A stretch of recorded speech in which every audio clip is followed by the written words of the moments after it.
오늘 미가서 7장 말씀을 전하겠습니다. 이제 미가서 마지막 장입니다. 1장부터 6장까지 다 살펴보셨는데 이제 7장 결론적으로 미가서 하나님께서 미가 대언자를 통해 어떤 말씀을 우리에게 주시고자 하실까? 결론적인 부분입니다. 그래서 말씀 제목이 하나님의 용서입니다. 하나님께서는 심판만 하신 분이 아니고 하나님이 용서하시는 분이십니다. 그래서 오늘 말씀을 잘 들어보시면서 결국은 하나님의 용서가 가장 극명하게 드러난 곳은 십자가입니다. 십자가 사랑을 통해 인류를 하나님께서 얼마나 사랑하시고 돌이키기만 하면, 회개하고 예수 그리스도를 믿기만 하면 그 어떤 극악무도한 죄인이라도 하나님은 단번에 용서해 주신다는 사실입니다.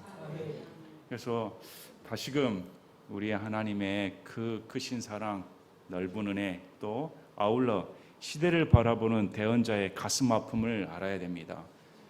2700년 전에 미가 대언자가 당시 상황을 바라보며 한탄했던 것처럼 이 말씀을 보면 1절부터 이 대언자의 애가 슬픈, 우리 에레미야 애가처럼 대언자의 슬픈 노래가 나옵니다. 현 시대를 바라보는 믿는 자도 이러한 심정을 감정이입시켜야 됩니다. 현 시대라고 해서 별반 차이가 없습니다. 더 악하면 악하지 그때보다 더 낫질 않습니다. 그래야 할 때 우리 미가 대언자처럼 우리 믿는 자는 어떤 마음을 품고 사는가 한번 생각해보는 그런 시간 되시기를 진심으로 바랍니다. 7장 1절에 내게 화가 있도다. 나는 마치 그들이 여름 과일을 거둔 때같이 되고 포도 수확기에 포도를 거둔 때같이 되었도다. 먹을 포도송이가 없으므로 내 혼이 처음 익은 과일을 사모하노라. 지금 가을입니다. 가을인데도 이렇게 더울까요? 여름이 빨리 물러갔으면 좋겠는데 아직도 한낮에는 뙤약 펴집니다. 너무 덥습니다. 농부들은 좋아한다고 합니다. 벼가 잘 익으니까. 그러면 가을에 농부들은 뭘 기대하겠습니까? 수확물입니다. 근데 장마가 너무 길어가지고 요즘 과일값이 폭등한다고 합니다. 과일이 장마 기간 동안 떨어져 버려서. 그러면 국민들도 마음껏 저렴한 가격에 과일을 먹고 싶은데 먹기가 어려운 추석이 되지 않았을까 이렇게 예측해 보죠. 당시 지금 이 대언자의 심정이 고스란히 드러났습니다. 수확기가 되면 당연히 열매가 가득하고 곡식이 가득하는 이런 수확물을 기대할 텐데 막상 뚜껑을 열어봤더니 먹을 포도송이 없습니다. 수확물이 없습니다. 그래서 처음 익은 과일을 사모했다. 맨 처음 열매가 가장 당도가 깊고 맛있다고 합니다. 그래서 그 맛을 잊을 수가 없는데 처음 거 먹고 싶다. 지금 전혀 수확할 것이 하나도 없으니까. 이 상황이 지금 이스라엘 상황이었습니다. 이스라엘 상황이 뚜껑을 열어보니 열매가 하나도 없다는 것입니다. 그래서 2절 보니까 선한 사람이 땅에서 사라졌고 올바른 자가 사람들 가운데 하나도 없도다. 착한 사람을 찾아볼 수가 없습니다. 바르게 행하는 사람 한 명도 없다. 그들이 다 피를 흘리려고 숨어 기다리며 저마다 그불로 자기 형제를 잡나니. 당신은 시족사였습니다. 한 달이 건너면 다 아는 사람들이었습니다. 가족처럼 다 살았습니다. 그런데 형제를 속이고 갈취하려고 사기를 치려는 그런 일들이 다 비일비재했습니다. 당시 상황이었습니다. 뿐만 아니라 이것은 그들이 두 손을 열심히 악을 행하려 함이라. 통치자와 재판관은 대가를 요구하며 큰 자는 자기의 해로운 욕심을 말하여 이렇게 그들이 그것을 감쌌느니라. 죄를 벌하고 의를 실천하며 하나님의 공의를 집행해야 할 통치자와 재판관들이 오히려 대가성, 돈을 받고 법을 곡해시켜버리는 그런 일들이 곳곳에 펼쳐져 있습니다. 대언자의 시선으로 봤을 때. 그런데 이 이스라엘은 전혀 눈치채지 못하고 남들 다 그렇게 하는데 왜 나만 그래? 다 주위에서 보니까 전부 다 불법이 성행하고 그것을 죄로 여기지도 않는데 전혀 죄에 대한 개념이 없었습니다. 요담, 아하스, 히스기야 시대를 거치면서 50년간 미가 대언자가 외쳤음에도 불구하고 들은 자가 없다는 것입니다. 그 50년간 미가 대언자의 말, 또 이사야 말을 듣고 회개했으면 좋았을 텐데 사람들이 다 죄에 치우쳐서 전부 다 손에 피를 흘리고 악을 행하는 그런 일들이 곳곳에 벌어지는 것을 볼 때 대언자의 마음이 어땠을까? 한탄했다는 겁니다. 슬펐다는 것이죠. 자, 4절 보니까 그들 중에 가장 선한 자가 찔레같고 가장 올바른 자가 가시 울타리보다 날카롭다. 선하다고 자처한 자를 봤더니 더 찔레같다. 또 올바르다고 여기던 자를 봤더니 오히려 가시 울타리보다 더 날카롭게 사람을 찌른다. 고통을 준다. 그러니까 착한 사람, 선을 행하는 사람, 올바르게 행하는 사람이 단 한 명도 없다. 그래서 내 파수꾼들의 날 곧 너를 징벌한 날이 오리니 이제 그들이 당황하리라. 심판을 당할 수밖에 없는 현실이다. 이렇게 지금 미가 대언자가 당시 시대상을 바라보며 아파하는 마음이 고스란히 적혀져 있습니다. 오늘날 우리 믿는 자는 어떨까요? 믿는 자가 이 시대를 바라보며 아파하는 마음을 가지고 있을까? 이 시대의 죄악상을 보며 동성애가 창궐 하고 거짓 성동이 난무하며 페미니즘이 난무하고 하나님을 대적하는 사상이 곳곳에 펼쳐지며 교권이 무너지고 질서가 파괴되며 부모를 몰라보고 형제를 몰라보는 그런 일들이 곳곳에 펼쳐지는 것을 볼 때 믿는 자는 어떤 경각심을 가져야 될까? 이 시대를 보니 올바르게 깨어있는 사람이 단 한 명도 없구나. 이런 안타까운 마음이 있어야 할 텐데 교회가 그럴까? 교회도 세상에 취해가지고 무엇이 된장인지 무엇인지 알아차리지도 못합니다. 하나님 말씀을 들으러 온 것보다 교회 문화생활을 즐기러 하는 게 맞죠? 교회 카페도 차리고 음악회도 하고 교회에 다른 프로그램을 온통 도입을 해서 젊은 사람들이 흥미를 끌게 하고 그래야 교회가 번성하는 것처럼 흥황하는 것처럼 성도들이 모이는 것처럼 과연 그 중에 하나님을 두려워하고 말씀을 경외하며 말씀대로 살아야겠다 이렇게 마음먹은 사람들이 찾아보기 어렵다는 것입니다. 이것이 현재 교회의 현실입니다. 정치자들은 어떨까요? 요즘 늘 무슨 오염수, 아직도 일본 오염수에 속습니까? 해류 공부 안 합니까? 일본에서 방출한 오염수가 우리나라에 들어옵니까? 들어오지도 않습니다. 과학자들이 나서지도 않죠. 왜? 다 거짓 선동인지 아니까. 그런데 거기에 선동돼 가지고 일본이 아직도 제국주의입니까? 일본은 자유주의 국가입니다. 중국을 왜 선호합니까? 중국은 50년 전이나 지금이나 여전히 공산국가입니다. 여전히 오염수를 뿌리고 다닙니다. 거기에는 아무 말도 안 하고. 그래서 누구 말처럼 반인은 정신병이다. 그런데 정신이 팔려가지고 아직도 정신 못 차리고 있으니 그런데 사람들이 넘어간다는 것이죠. 왜? 좋아하니까. 코드가 맞으니까. 진실은 보기 싫습니다. 진실 따윈 필요 없습니다. 내가 싫어하면 싫어한 것이죠. 교회가 기능이 상실돼 버렸습니다. 교회가 진리를 사모하고 하나님 편에 두려워해야 할 텐데 교회가 전혀 그러면 사람들이 듣기 싫어하니까 죄를 지목하면 듣기 싫어하니까 자유연애를 강조하고 음란을 강조하고 네 멋대로 사는 것이 마치 죄사함의 비결인 것처럼 교회 내에서도 하나님을 두려워하는 법을 찾아보기 어렵습니다. 듣기 싫어하니까. 이런 시대를 볼 때 우리들의 마음은 어떨까? 과연 애통해하고 있을까? 정말로 깨어있는 사람이라면 이 시대는 맛이 갔습니다. 정화 능력은 이미 상실돼 버렸습니다. 부흥은 더 이상 기대할 수가 없습니다. 왜? 사람들이 싫어하니까. 예수 그리스도의 복음 듣기 싫어합니다. 예수 그리스도의 다른 복음은 좋아하지요. 기복신앙이나 철학이나 하나님 말씀을 변개하는 사상은 귀에 쏙쏙 들어오지만 있는 그대로의 말씀은 듣기 싫어합니다. 세례 안 됩니다. 침례가 맞습니다. 듣기 싫어합니다. 구약의 11조 신약에 적용되지 않습니다. 듣기 싫어합니다. 사도신경 그것은 카톨릭의 유산물로 우리 기독교를 반대하는 그런 사도신경은 해서는 안 됩니다. 듣기 싫어합니다. 인간의 전통을 위에 두시죠. 인간의 전통을 하나님 말씀보다 위에 두어 철학을 숭배하는 것이지 하나님 말씀에 그대로 순종하는 사람은 찾아보기 어렵습니다. 이러한 현실을 볼 때 우리 침례 성도들은 어떻게 해야 될까? 비난한 것이 아닙니다. 그래 나는 구원받았으니까 그것도 모르는 자 비난한 게 아니라 아파야 되는 것입니다. 심판받을 수밖에 없는 그런 상황을 보고 이 대언자의 마음처럼 아파야 됩니다. 어떻게 저럴 수가 있을까? 이렇게. 자, 5절 보시기 바랍니다. 너희는 친구를 신뢰하지 말고 안내자를 신임하지 말며 내 품에 눕는 여인에게 내 입의 문들을 지킬지어다. 5절부터 7절까지는 6절까지는 가장 신뢰하는 가족도 믿을 수 없는 그런 지경에 빠져버렸습니다.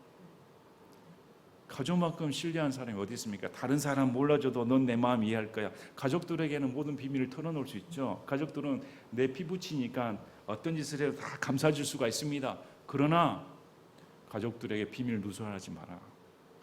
언제 이런 일이 벌어집니까? 공산국가 때, 중국 공산화 될 때 자식들이 아버지를 고발하고 어머니를 고발해 처형시켜버리지 않습니까? 북한도 마찬가지고. 그런 전체주의 국가가 돼버리면 끝장나는 것입니다. 가족은 해체돼 버립니다. 오늘날에 신뢰가 있습니까? 광주란 이 암울한 도시에서 어떻게 백주대난에 학교 교실에서 선생이 두들겨 맞는 그런 일이 벌어질 수가 있습니까? 참 입에 담지도 못하겠습니다. 또 우리 자녀가 학교에서 수업을 받는데 수업 시간에 특별 프로그램으로 정율성이를 선동하는, 미화시키는 그런 연극을 했다고 하니 내가 진짜 학교 쫓아가야 되나? 저는 빨갱이 싫습니다. 어떻게 사람들이 다 좌빨에 빠져가지고 그런 일을 펼칠 수가 있을까? 그래도 완전히 암흑화돼가지고 그게 좋다는데 하나님의 공의가 상실돼 버렸습니다. 이제 9월 25일이면 수술실에 CCTV가 설치되는 게 의무화라고 합니다. 아마 국민의 99.9999%는 그래 이제야 우리 환자의 권리가 있지, CCTV는 의무화해야지, 여기도 CCTV 저기도 CCTV 있는데 왜 수술실은 안 돼? 전혀 의료에 지각이 없는 사람들, 간세포적인 생각을 갖는 이 민도가 낮은 국민들은 당연히 그렇게 생각하겠죠. 그러나 의료인들은 어떨까요? 제가 의료인이니까 세계의료협회 회장이 성명서를 발표한 거 봤습니다. 한국의 CCTV가 법으로 의무화된다는 거 보고 참 안타깝다, 당장 철회를 요구한다 이러면서 이제 본인이 말을 하는 거였습니다. 세계 어느 나라도 수술실에 CCTV가 있는 나라 없습니다. 없습니다. 그러면서 그가 하는 말, 일침을 가하는 말이 신뢰를 바탕으로, 환자와 의사의 신뢰를 바탕으로 자유주의 사회에서 벌어지는 일을 마치 전체주의 국가나 볼 수 있는 그런 사고방식으로 하는 것은 옳지 않다. 통제시켜버린 것은 옳지 않다. 이미 신뢰가 깨져버렸습니다. 그래요. 이건 무엇을 말할까요? 전 세계적으로 우리나라가 서로 믿지 못하는 가장 불신국가라는 것을 입증시켜 주는 것입니다. CCTV를 달아놔야만이 저 의사가 뭔 짓 하지, 저 수술실에서 뭔 짓 하지, 내가 똑바로 봐야겠다. 이미 신뢰가 끊어져 버린 것입니다. 환자가 왜 의사한테 진료를 받으러 갑니까? 의사한테 자기 몸을 맡기는 것이죠. 물론 의사 중에 극히 극소수가 의사답지 못한 행동으로 지탄받아야 되고 심판받아야 되는 것은 마땅한 일입니다. 그러나 대다수가 모든 것을 그렇게 해버리면 안 되죠. 그럼 의사 입장에서는 믿지 못하는 환자를 어떻게 치료를 합니까? 저도 수술을 많이 해봤지만 당장 그렇게 되면 어떤 일이 벌어질까요? 그래, 법 테두리 내에서 내가 나의 몸을 보신하기 위해 적극적인 치료할 수가 없습니다. 그냥 법망만 피하기 위해 그 정도 선에서 머물지. 그리고 수련병은 문제가 됩니다. 이제 가르쳐 줄 수가 없습니다. 대학병원에 CCTV를 공개한다고 생각해 보시기 바랍니다. 저와 여러분이 환자 보유자라 했다면 왜 교수가 수술을 하네? 왜 레지던트가 수술하지? 당장 죽을 겁니다. 어떻게 그러면 환자를 가르칩니까? 어떻게 수술하는 레지던트를 교육시킬 수가 있습니까? 우리 외과 의사들은 집도식이 있습니다. 2년차 보통 되면 간단한 수술을 칼을 맡깁니다. 그런데 CCTV 딱 보고 있는데 아니 교수가 칼을 맡겨. 어떻게 수련병원이 되겠습니까? 앞으로 어떻게 될까요? 이제 응급실 가면 여러분들 수술해 줄 의사 찾아보기 어려울 겁니다. 당장 이렇게 의료 소송이 건수가 늘어나고 이런 일이 벌어지는데 누가 힘든 외과 의사하고 수술하겠습니까? 그런데 이 민중들은 의사 수가 부족하다, 의사 수를 늘리면 된다, 이런 엉뚱한 소리 하고 있으니 의사 수 늘리면 어떻게 될까요? 다 전파하는 의사들만 늘어나죠. 다 피부 미용 의사만 늘어나지. 참 우리나라 현실이 벌써 가장 신뢰할 수 있는 의사와 환자의 이런 관계까지 깨져버렸습니다. 이미 CCTV를 의무화한 순간 이미 모든 관계는 깨져버린 것입니다. 이런 인식들이 우리나라 사람들 가운데 다 있죠. 블랙박스를 가장 많이 단 나라가 아마 우리나라라고 저는 자신합니다. 믿을 수 없으니까, 서로 딴주장하니까, 거짓말하니까. 참 안타까운 나라입니다. 이런 일이 벌어질 때 우리나라는 있는 우리 믿는 자들은 어떤 심정을 가져야 됩니까? 와, 참 이제 의사도 믿지 못한 존재가 됐고 선생도 믿지 못한 존재가 됐고 이제 모든 관계성이 다 끊어져 버리는 불신 국가가 돼버렸구나. 사람이 사람을 믿지 못하는 이런 현실을 볼 때 심판이 얼마 남지 않았구나. 이런 대언자의 아픈 마음을 가져야 됩니다. 자, 그래서 이 구절은 우리 예수님께서도 인용을 하신 말씀입니다. 마태복음 10장 34절에서 38절. 내가 땅에 화평을 보내러 온 줄로 생각하지 말라. 나는 화평이 아니라 검을 보내러 왔노라. 사람이 자기 아버지를, 딸이 자기 어머니를, 며느리가 자기 시어머니를 대적하여 불화하게 하려고 내가 왔나니 사람의 원수들은 그의 집안에 속한 자들이라. 아버지나 어머니를 나보다 더 사랑하는 자는 내게 합당하지 아니하고 아들이나 딸을 나보다 더 사랑하는 자도 내게 합당하지 아니하며 자기 십자가를 지고 내 뒤를 따르지 아니하는 자도 내게 합당하지 아니하리라. 이 말씀은 미가서 말씀을 인용하셨는데 물론 배경은 다릅니다. 예수님께 주신 말씀, 예수님의 복음이 들어가면 분열이 일어난다는 것입니다. 분열이 일어난다 하더라도 가장 우선순위는 내 자식보다, 내 아내보다, 내 부모보다, 내 남편보다 예수님이 먼저이다. 어떠한 대가를 치르서더라도 예수님을 따르는 것이 목표다. 이렇게 예수님이 가르쳐 주시는 상황입니다. 그리고 본문 대언자 말씀은 당시 상황이 이제 자기 팔에 눕는 여자까지, 아내까지 믿을 수 없는 불신 사회가 돼버렸다. 그래서 7절에 이런 상황을 볼 때 대언자는 어떻게 말했는가? 그러므로 나는 주를 바라보고 내 구원의 하나님을 기다리니 내 하나님께서 내 말을 들으시리라. 이런 암울한 현실을 바라볼 때 주를 바라봅니다. 또 내 구원의 하나님을 기다립니다. 이는 내 하나님께서 내 말을 들으십니다. 그래서 믿는 자는 애로와야 정상입니다. 믿는 자는 이 암울한 시대 가운데, 고통받는 시대 가운데, 어지러운 시대 가운데 이런 마음의 외로움과 고독을 짊어져야 됩니다. 모든 사람이 다 그렇게 사는데, 다 술 마시고 흥청망청하며 세상 노래 부르며 그렇게 사는데 혼자 무슨 청결한 것처럼 깨끗한 그릇이 모양 그렇게 하고 있으면 다른 사람들이 좋게 보겠습니까? 그러나 그러할 때 나는 주님을 바라봅니다. 나는 하나님만을 바라봅니다. 이런 하나님과의 1:1의 관계성을 가지고 있어야 됩니다. 그래서 구원받은 사람의 특권입니다. 믿는 사람의 특권이 나는 하나님만 바라봅니다. 여러분 그렇게 사실 수 있습니까? 여러분은 무엇을 목표로 살고 계십니까?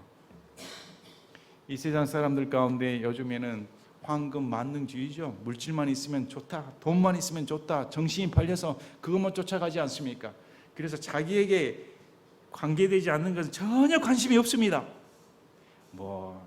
다른 사람이 오염수가 펼치든 멀든 선동을 하든 말든 동성애가 창궐하든 말든 낙태를 찬성하든 말든 이거 어떻고 전혀 관심 없이 진짜 나에게 당장 피부치로 나에게 다가오지 않는 이상은 관심 꺼버리죠. 완전히 극도의 이기주의적인 사회가 지금 현실입니다. 그러할 때 남을 배려하고 시간을 내서 예배를 드리고 말씀 중심으로 산다고 성경을 보고, 그것도 개역 성경이 아닌 킹제임스 성경을 믿고, 그것도 세례가 아닌 침례가 마땅하고 유아세는 안 됩니다 이렇게 외치면 주위에서 곱게 봐줍니까? 뭘 그렇게 똑별나게 믿니? 뭘 그렇게 하나님 따른다고 하니? 굉장히 좁은 길입니다. 굉장히 좁은 길이어도 나는 내 하나님, 예수님의 이름이 하나님의 말씀입니다. 하나님의 아들의 이름이 하나님의 말씀 그 자체이십니다. 그래서 나는 하나님의 말씀을 따릅니다. 나는 그 하나님만 바라봅니다. 이렇게 확고부동한 신앙 고백이 있어야 됩니다. 자, 그리고 나서 8절부터 이제 이스라엘의 고백과 이루에 나오는데, 이스라엘이 이렇게 말합니다. 오 내 온수야, 나를 대적하며 기뻐하지 말지어다. 나는 쓰러질지라도 일어날 것이요 어둠 속에 앉을지라도 주께서 내게 빛이 되시리라. 이런 암울한 시대 가운데 심판받을 수밖에 없는 이스라엘 현실 가운데 미가 대언자는 하나님의 구원을 기다렸습니다. 하나님께서 그럼에도 우리를 구원시킨다 하고 지금, 야, 원수들이 나를 대적하고 기뻐하지, 그래 나는 쓰러져도 나는 일어난다. 어둠 속에 내가 앉아 있어도 주께서 나에게 빛이 되어 주신다. 엄청난 신앙 고백을 하고 있습니다. 내가 주께 죄를 지었으므로 그분의 경로를 담당할 것이나. 자, 여러분, 주께 죄를 지으면 반드시 대가를 치릅니다. 지금 이 대언자가 주께 죄를 지었으니까 경로는 없다 이렇게 말하지 않습니다. 하나님은 경로하시는 분입니다. 노하시는 분입니다. 죄를 묵과하시는 분이 절대 아닙니다. 분명히 죄의 대가를 치르게 하시는 분입니다. 그래서 지금 미가 대언자가 이스라엘은 죄의 대가를 치를 수밖에 없다, 경로를 담당할 수밖에 없는데, 마침내 그분께서 내 사정을 변호하시고 나를 위해 심판을 집행하시며 나를 빛으로 데려가시니 내가 그분의 의를 보리라.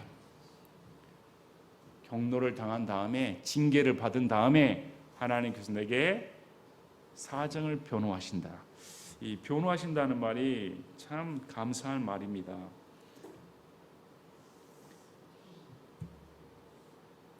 하나님께서는 우리의 사정을 변호하시는 분입니다. 우리 요한일서에 보면 예수님이 우리의 변호자가 되십니다. 하나님은 우리가 먼지 같은 인생인 것을 다 알고 계십니다.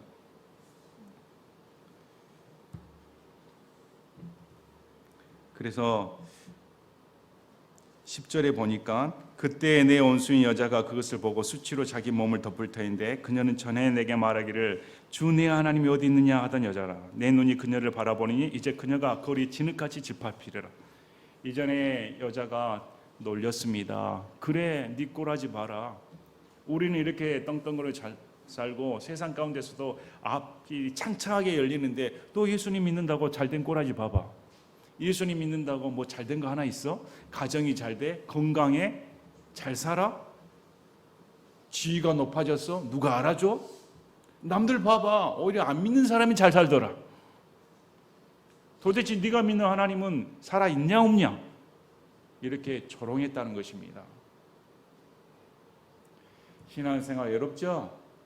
신앙생활 하다 보면 이런 소리 듣지 않습니까? 특히 불신자 가정에서 혼자 예수님 믿고 하면 이런 소리 많이 듣습니다. 예수가 어디가 있냐? 그런 조롱 많이 당합니다. 그런데 지금 이 대언자가 하는 말이 하나님께서 내게 변호하시고 빛 가운데 인도해 주셔서 하나님의 의를 펼치시는 그날이 되면 그 조롱하는 여자가 질밟히게 된다. 하나님께서 갚아주신다. 이렇게 말씀합니다. 그러므로 믿는 자는 절대 불신자의 형통을 부러워해서는 안 됩니다. 여러분, 어떻게 믿는 자가 불신자의 형통을 부러워할 수가 있습니까? 우리가 부러움의 대상인데 오히려 불신자들이 우리의 가치를 알았다면 얼마나 부러워할까요? 온 우주 만물이 우리 거 아닙니까? 우리가 예수 그리스도의 상속자로서 상속유업을 받은 자인데 무엇이 부럽습니까? 그래서 그런 조롱거리 전혀 신경 쓸 필요가 없습니다. 자, 내 성벽을 건축하는 날 곧 그날에 그 칙령이 멀리 옮겨질 것이요. 성벽을 건축하는 날이 왔는데 당시 성벽이 무너지지 않았습니다. 히스기야 얼마나 성벽이 짱짱했는지요. 더 강력하게 성벽을 쳤습니다. 그런데 지금 대언자는 성벽을 건축하는 날, 그런 말은 무너진 날이 왔다는 것입니다. 무너지고 나서 건축하는 날입니다. 반드시 징벌이 있습니다. 그날에 어떤 일이 벌어지는가? 많은 곳에서 이스라엘 백성이 모이는 날이 온다. 바다에서 바다까지, 산에서 산까지, 아시리에 잡혀서 온 것까지, 애굽에 잡혀온 것까지, 그런 회복의 날이 온다고 말합니다. 특별히 이 바다에서 바다까지는 보통 페르시아만에서, 서쪽에 있는 페르시아만에서 동쪽에 있는 지중해까지 아주 넓은 영토를 회복하게 된다고 지금 말씀을 하고 있습니다. 이건 실제적인 이스라엘입니다. 이스라엘이 영토적인 하나님께서 약속하신 그 영토를 회복하는 날이 온다고 지금 미가 대언자가 말씀을 합니다. 자, 그럼에도 불구하고 그 땅은 그 안에 거하는 자들과 그들의 행위들의 열매로 인해 황폐하게 되리라. 이스라엘 백성인들이 하나님의 은혜로 구출받았던 그 땅들은, 이방인 땅들을 비롯해서 그런 땅들은 그들의 죄의 대가로 황폐하게 된다. 이렇게 말씀을 합니다. 자, 이 14절부터 하나님의 용서에 대해 말씀을 하시는데, 이런 과정 중에 이 대언자가 믿는 하나님 어떤 분이신가 나옵니다. 주의 막대기로 주의 백성 곧 갈멜의 한가운데서 숲속에 홀로 거하는 주의 상속 백성 양떼를 먹이시되 옛날에 하신 것 같이 바산과 길르앗에서 그들을 먹이소서. 대언자가 이제 기도를 합니다. 이 갈멜의 한가운데서 숲속에 홀로 거하는 주의 상속 백성, 분리된 백성입니다. 세상 가운데 타협하지 아니하고 분리되어 거룩을 사모하는 백성들이 회복이 되어 풍요의 상징인 바산과 길르앗, 바산과 길르앗은 풍요로운 곳이었습니다. 양떼를 키우고 목축업을 하고 농업을 하는데 전혀 지장이 없는 아주 풍요로운 비옥한 땅이었습니다. 그래서 이 남아있는 백성들이 거기서 풍요롭게 지낼 수 있도록 은혜 베풀어 주시길 바랍니다 하고 대언자가 말씀을 합니다. 기도를 합니다. 이것은 마치 우리 가운데 세상으로부터 고립되어 외롭고 참 가슴 아프게 신앙 투쟁하는 이런 분리된 성도들에게 하나님께서 더 앞으로의 하나님의 상속을 받고 더 풍요로운 삶을 누릴 수 있도록 해주시길 바랍니다 하는 그런 기도와 동일합니다. 자, 15절에 내가 이집트 땅에서 나오던 날들에 내가 행한 대로 내가 그에게 놀라운 일들을 보이리라. 이제 15, 16, 17절 보니까 출애굽의 역사처럼 이스라엘을 그런 놀라운 기적 가운데 내가 구출해 주겠다 이렇게 말씀하시는 것입니다. 민족들이 보고 그들의 모든 힘으로 말미암아 당황하여 자기 손을 자기 입에 댈 것이요 그 민족들의 귀가 막힐 것이며 그 민족들이 뱀처럼 티끌을 핥고 땅의 벌레들처럼 자기들의 구멍에서 나와 주 우리 하나님을 무서워하며 주로 인해 두려워하리다. 이제까지 이스라엘을 앞져가고 노략했던 그 나라들이 하나님께서 이스라엘을 구출하시는 그 출애굽의 역사처럼 구출하시는 광경을 보고 이들이 스스로 입을 막고 놀라움에 금치 못하는 그런 일이 벌어지며 마치 뱀처럼 티끌을 핥고 벌레처럼 구멍에서 나오는 그런 지경이 이르도록 하나님께서 놀라운 구원의 역사를 펼친다 이렇게 말씀합니다. 그래서 이 미가 대언자의 말을 듣는 이스라엘 백성들 계속 심판의 메시지를 듣다가 이제 구원과 회복의 메시지를 하나님께서 선포하시는 것입니다. 그 이유가 자 18절에 고백이 나옵니다. 누가 주와 같은 신이니까. 이게 미가 대언자의 말입니다. 원래 미가라는 뜻이 누가 여호와 같은 분이 누구십니까? 이런 뜻입니다. 누가 주와 같은 신이니까. 자, 출애굽을 역사를 일으키시는 하나님을 바라보며 야, 이런 하나님이 어디 계십니까? 이렇게 고백을 하는데 자, 18절부터 19, 20절에는 하나님의 세 가지 속성에 대해 말씀을 합니다. 하나님은 어떤 분이신가? 자, 주께서는 불법을 용서하시며 자신의 상속 백성 중 남은 자의 범법을 지나치시나이다. 하나님의 속성의 한 가지, 첫 번째가 다른 이방신들은 죄를 용서하지 않습니다. 다른 신들은 죄에 대해 언급하지는 않습니다. 그런데 이 하나님이란 이런 주와 같은 신 없습니다. 이 분은 누구신가? 불법을 용서하시는 분이다. 또 남은 자의 범법을 지나치신 분이다. 죄를 지나치신 분이시다. 우리 시편 103편 12, 13, 14절을 보면 하나님께서 우리 죄를 어떻게 다루시는가 나옵니다. 시편 103편 12, 13, 14절 동이 서에서 먼 것 같이 그분께서 우리 범법들을 우리에게서 멀리 옮기셨으며 아버지가 자기 자식들을 불쌍히 여기는 것 같이 주께서 자신을 두려워하는 자들을 불쌍히 여기시나니 이는 그분께서 우리의 구조를 아시며 우리가 먼지임을 기억하시기 때문이라. 우리는 먼지나 다름없습니다. 죄 덩어리입니다. 교회에 있을 때 그냥 거룩한 적이 있을 뿐이지 밖에 나가면 우리 서로 다 알지 않습니까? 우리 스스로가 다 아는 존재 아닙니까? 죄 덩어리 머리끝에서 발끝까지 어느 걸 하나 그냥 불만 붙이면 폭발해버리는 도화선들이지 잠재되어 있는 범죄자들이지 전혀 깨끗한 존재가 아닙니다. 그런데 하나님께서 이런 우리의 범법들을 용서하신 분이시다. 그리고 아예 동에서 서로 먼 것처럼 전혀 우리 죄를 기억하지 않으신 분입니다. 이사야 43장 25절을 보면 이사야 43장 25절 보면 나 곧 나는 나 자신을 위해 내 범법들을 지워버리는 자니 내가 내 죄들을 기억하지 아니하리라. 천국에 가면 하나님께서는 그래 내가 너를 용서해 줬다. 내가 네 어떤 죄 지었는데 그때 네 죄를 용서해 줬다. 이런 말 안 하십니다. 왜 안 하실까요? 이미 기억 안 하시니까. 하나님은 예수 그리스도를 믿는 순간 예수님의 십자가 보혈을 믿는 순간 단 한 번 영원히 끝장내 버리셨습니다. 우리의 죄는 도말해 버렸습니다. 기억하지 않으신 분입니다. 우리는 기억하죠. 인간이니까 그때 내가 잘못해서 그때 그런데 하나님은 아예 기억하지 않으십니다. 이런 신이 어디가 계십니까? 이런 하나님은 안 계십니다. 성경의 하나님만이 우리의 범법들을 용서하시는 그런 은혜로운 하나님이시다. 두 번째, 그분께서는 긍휼을 기뻐하심으로 자신의 분노를 영원토록 품지 아니하신도다. 그분은 긍휼이 많으신 분입니다. 영원토록 이를 갈며 우리를 악하게 대하시는 그런 분이 아니십니다. 그분의 분노는 영원히 지속되지 않고 우리를 긍휼히 여기신다. 저와 여러분을 불쌍히 여기시는 분이 하나님이십니다. 아무리 못난 자식이라도 자식입니다. 아무리 매를 때려도 매 맞아도 내 자식입니다. 절대 버리지는 않습니다. 자, 그래서 그분께서 다시 돌아서시고 우리를 불쌍히 여기시며 우리의 불법들을 짓밟으시리니 주께서 그들의 모든 죄를 바다의 깊음들 속에 던지시리이다.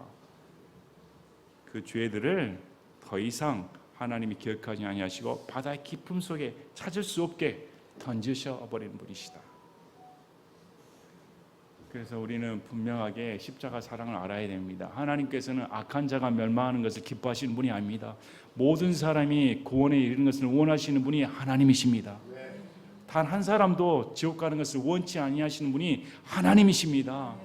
하나님의 긍휼, 그러므로 그 긍휼함이 가장 드러나는 것이 십자가 아닙니까? 어떤 죄인이든 예수 그리스도 앞에 나와 죄를 고백하고 회개하여 주님을 영접하고 그 인생을 주님 앞에 드리면 다시는 그 죄는 하나님 기억하지 않습니다. 용서해 주시는 사랑을 확신하시길 바랍니다. 구원의 확신은 본인이 직접 확인해야 되는 것입니다. 확신이 없는 사람은 구원받지 못한 사람입니다. 자기가 태어난지 모르는 사람 없죠? 여러분 숨 쉬고 있지 않습니까? 여러분 숨을 쉬면서 나는 살고 있는지 모르겠다. 말이 되는 소리입니까? 예수님 믿는 것은 확신이 없을 수가 없습니다. 내 안에 들어온 성령님을 어떻게 인식하지 못한단 말입니까? 오늘 죽어봐야 천국 갈지 알겠다. 그 사람 천국 못 갑니다. 나는 오늘 죽든지 내일 죽든지 지금 죽든지 나는 천국 갑니다. 왜? 나를 위해 다 이루신 예수님의 공로 때문에 내 의로 아니라, 내가 의로워서가 아니라, 내가 의인이 돼서가 아니라 예수님이 나를 위해 모든 걸 대가를 치르셨기 때문에 그걸 믿는 믿음을 통해 나는 구원받았습니다. 그래서 이 죄를 용서해 주셨다는 거, 우리의 죄로부터 해방됐다는 것, 자유함을 얻었다는 것이 얼마나 큰 놀라운 복음입니까? 이 세상이 우리에게 죄 용서함을 줄 수가 있습니까? 이 세상에 어떤 쾌락으로도 우리의 죄책감을 달려줄 수가 있습니까? 없습니다. 그날 심판대 앞에 여러분의 물질이, 여러분의 형제, 여러분의 교회, 여러분의 목사, 여러분의 장로, 여러분의 친구가 죄로부터 여러분들 용서해 줄 수가 있습니까? 가려줄 수가 없습니까? 그 어떤 것도 안 됩니다. 오직 예수님의 피밖에 없습니다. 예수님의 피 때문에. 자, 이제 세 번째 나옵니다. 세 번째, 하나님은 어떤 분이신가? 20절에 주께서 옛날부터 우리 조상들에게 맹세하신 대로 야곱에게 진리를 이행하시고 아브라함에게 긍휼을 이행하시리이다. 이 모든 것이 하나님께서 약속하신 모든 것이 이루어지는 것을 내가 확신하는 이유는 하나님은 신실하신 분이시기 때문에. 내가 믿는 하나님은 약속을 지키시는 분이시다. 하나님께서 나를 구원시켜 주시고 상속 유업을 주셨으면 이미 저 천국에 내가 안친 바 되었다고 말씀하신 그것은 약속입니다. 나는 그걸 믿어 의심치 않습니다. 왜? 그분이 신실하신 분이기 때문에. 그러므로 디모데후서 2장 13절에 우리가 믿지 아니하여도 그분은 항상 신실하시니 그분은 자신을 부인할 수 없느니라. 우리는 엎치락 뒤치락 합니다. 불신하기도 합니다. 진짜 어둠에 빠지고 세상 나락에 빠지며 환난 가운데 있으면 하나님이 진짜 살아계실까 믿는 자도 이런 불신에 빠질 때가 있습니다. 그럼에도 불구하고 내가 구원받은 자라면 하나님은 내게 신실하시다. 나를 부인하지 않는다는 것입니다. 그래서 하나님께서 아브라함에게 약속하신 그 언약, 야곱에게 약속하신 그 언약, 다윗에게 약속하신 그 언약, 지금 이스라엘이 정말 하나님 눈앞에 벗어나서 죄악 가운데 빠져 있고 심판받아야, 멸망받아야 마땅함에도 불구하고 하나님은 약속을 지키십니다. 회복시키시는 약속을 지키십니다. 이렇게 소망의 메시지를 주는 것입니다. 그러므로 여러분, 우리 믿는 자에게 소망이 무엇입니까? 저 천국입니다. 믿는 자에게 예수 그리스도의 복음을 통해 우리의 약속을 주셨기 때문에 우리는 그거 믿고 사는 것입니다. 절대 세상에 동화되지 마시길 바랍니다. 이 세상 곧 끝납니다. 이 세상 보시길 바랍니다. 이게 멸망당하지 아니하면 그게 기적 아닙니까? 자, 이렇게 갈멜산 홀로 숲속에서 남은 백성들처럼 진짜 믿음 중심 지키고 이 좁은 길을 가면서 믿음 하나로 보이지 않는 것을 보는 것처럼 여기고 들리지 않는 것을 듣는 것처럼 여기고 앞으로 벌어질 일이 이미 벌어진 것처럼 믿고 눈에 보이지 않는 성령님이 내 안에 거하시는 것을 믿어 의심치 않고 내 주인이 예수님이 눈에 보이지 않아도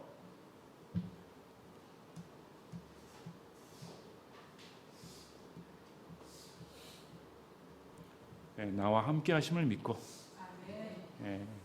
이런 믿음으로 살 때 하나님께서 이 미가 되는 자를 통해 약속에 말씀하신 것처럼 우리를 용서하시는 하나님의 긍휼, 은혜에 얼마나 놀라운가 다시금 깊게 생각해 보는 여러분이 되시기를 진심으로 바랍니다. 제가 기도하고 마치겠습니다.